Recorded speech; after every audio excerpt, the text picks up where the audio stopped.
Jemi në minutat e fundit të bisedës edhe pa tjetër që më duhet me deviju pak temen, po nuk po largohemi shumë, po mbesim prapë të disa lloje të traumave. Unë e di që si pjesë e shoqërisë kosovare, as unë as te, as kush për neve nuk mund të ikim asaj që ka ndodhur çdo ditë në rrjetet tona sociale, në mediat tona, dhe çdo ditë lajmet e njëjta, edhe para pak ditëve ka qenë një shpërthim emocional i disa personave publik në një prej formateve reality show siç është Big Brother. Ajo çka më ka bërë shumë përshtypje është e ana psikologjike dhe emocionale e këtyre personaliteteve që me një histori të treguar nga një personazh që e pat një histori shumë të dhimbshme, shpërthyen secili në verzionin e vet, dikush që e ka humbur babën, dikush që e lobojke për mos me u divorcu prind, dikush që lobojke për mos ndalë, do me thonë, pas shpërthime, vaj të shumë, edhe të qara, të cilat kenë ndoshta edhe të agravuara, por që kenë të papritura edhe disa prej tyre edhe të palidhura me rrëfimin që u bë. Pse ndodhin këto shpërthime në jetën tonë? Shikoj, na edhe paraprakisht i përmenëm pak a shumë, do thotë, shpeshherë që ato ndrydhjet tona që na i përjetojmë, për shkak që mu dop sa më të fortë.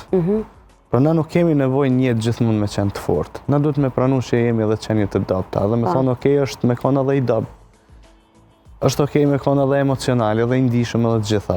Pra derisa na nuk i pranojmë këto emocione, ato normalisht që kanë me kriju një akumulim brenda nesh dhe kanë me prit një moment të caktuar me u shpërthy. Dhe shpërthimet vinë për shkak se e ndëgjojmë një ngjarje, një situatë ose diçka të tillë dhe na e kemi, si më thon, të gatshme aty vetëm duke dashur me dal. Pra, ideja është të punojmë me gjendjet tona emocionale, qoftë me humbjet që kemi pas, qoftë me situatat që kemi përjetuar në jetën tonë, mos i shohim, mos i nënçmojmë thjesht që ato edhe t'i marrim si të mirëqenia si diçka që kanë kaluar. Jo, nuk kanë kaluar. Çdo përjetim i joni që kemi pas në jetën tonë ruhet tek ne. Dhe predispozita është shumë e lartë që her pas here ato me ardhë edhe më bë prezente në jetën tonë. Kështu që kjo është një prej atyre që ne duhet t'i kushtojmë rëndësi ose vëmendje, pra mos i neglizhojmë dhe t'i trajtojmë gjendjet tona emocionale ose humbjet që kemi pas në jetën tonë. Tjetër, për shembull, një mesazh tjetër që u përmend, për shembull, thirrja që mos mundon për hir të fëmijëve, për shembull. Për hir të fëmijëve. Shiko, ne i kuptojmë situatat emocionale, por jeta nuk është krejt emocione. Ka njerë duhet ta shohim realitetin. Shiko, sot na kemi edhe situata tjera anën e kundër të thotë ku po ndodhin për shembull vrasje, dhunë në familje, si rezultat ndoshta edhe i mosndarjes. Pra, kjo nuk është një thirrje direkte që po ndanu, jo, por kërkoni mekanizmat e mirëfill, do thotë qoftë tek psikolog, qoftë tek mjek, qoftë tek punëtor social, qoftë të avokatët, gjitha format kushterrohen dhe e shohin që një çift nuk po munden me bate, shpeshherë ndoshta edhe ndamja është një zgjidhje shumë më e mirë se sa me qëndru bashkë, sepse për fëmijën nuk është traumatike vetëm ndarja.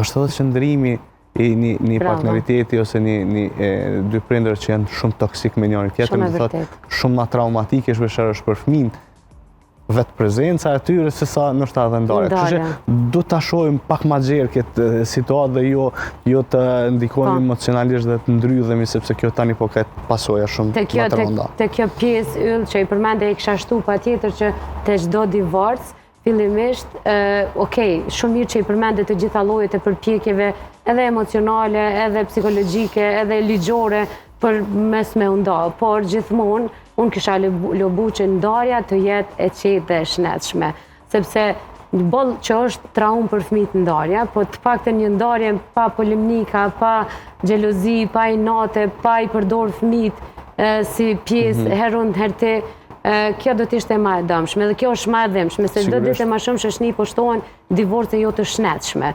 Sepse për divorcin jam këtë në rregull. As nuk është që i stimuloj me u divorcu njerëz, po i mbështes krejt ata që për arsye të ndryshme nuk ndihen komod në një martesë.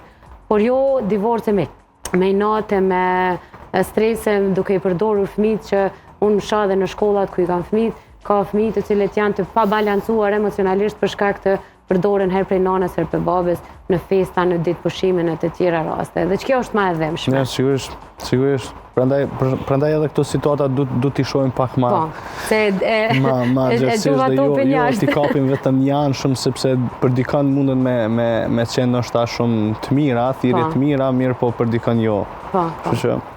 Se cilin në lëkurën e vetë. Patjetër.